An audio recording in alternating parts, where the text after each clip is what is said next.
Charlie and the Chocolate Factory. Chapter 3. Mr. Wonka and the Indian Prince. Prince Pondicherry wrote a letter to Mr. Willy Wonka, said Grandpa Joe, and asked him to come all the way out to India and build him a colossal palace entirely out of chocolate. Did Mr. Wonka do it, Grandpa? He did, indeed. And what a palace it was!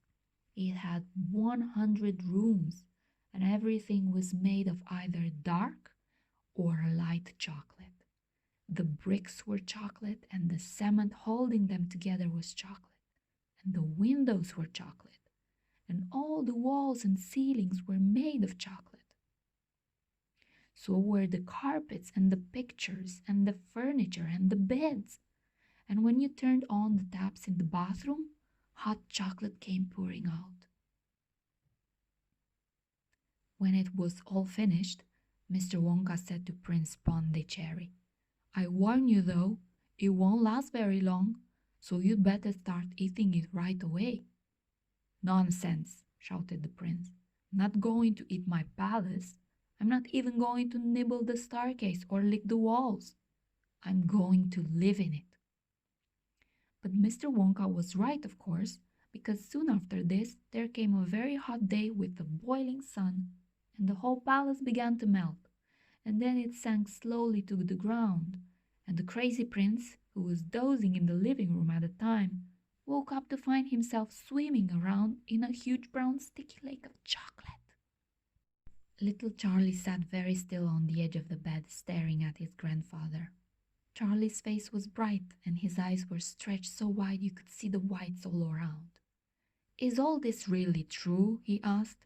"Or are you pulling my leg?" "It's true!" cried all four of the old people at once. "Of course it's true! Ask anyone you like!" "And I'll tell you something else that's true," said Grandpa Joe. And now he leaned closer to Charlie and lowered his voice to a soft, secret whisper. "Nobody ever comes out." "Out of where?" asked Charlie. "And nobody ever goes in." "In where?" cried Charlie. "Wonka's factory, of course." "Grandpa, what do you mean?" "I mean workers, Charlie." "Workers?" "All factories," said Grandpa Joe, "have workers streaming in and out of the gates in the mornings and evenings. Except Wonka's. Have you ever seen a single person going into that place or coming out?" Little Charlie looked slowly around at each of the four old faces, one after the other, and they all looked back at him. They were friendly, smiling faces, but they were also quite serious. There was no sign of joking or leg pulling on any of them. "Well, have you?" asked Grandpa Joe. I really don't know, Grandpa," Charlie stammered. "Whenever I walk past the factory, the gates seem to be closed." "Exactly," said Grandpa Joe. "But there must be people working there." "Not people, Charlie. Not ordinary people, anyway." "Then who?" cried Charlie. "Uh-huh. That's it, you see. That's another of Mr. Willy Wonka's clevernesses." "Charlie, dear," Mrs. Bucket called out from where she was standing by the door.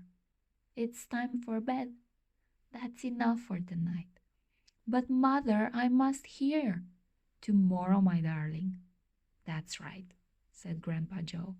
"I'll tell you the rest of it tomorrow evening." Tomorrow evening.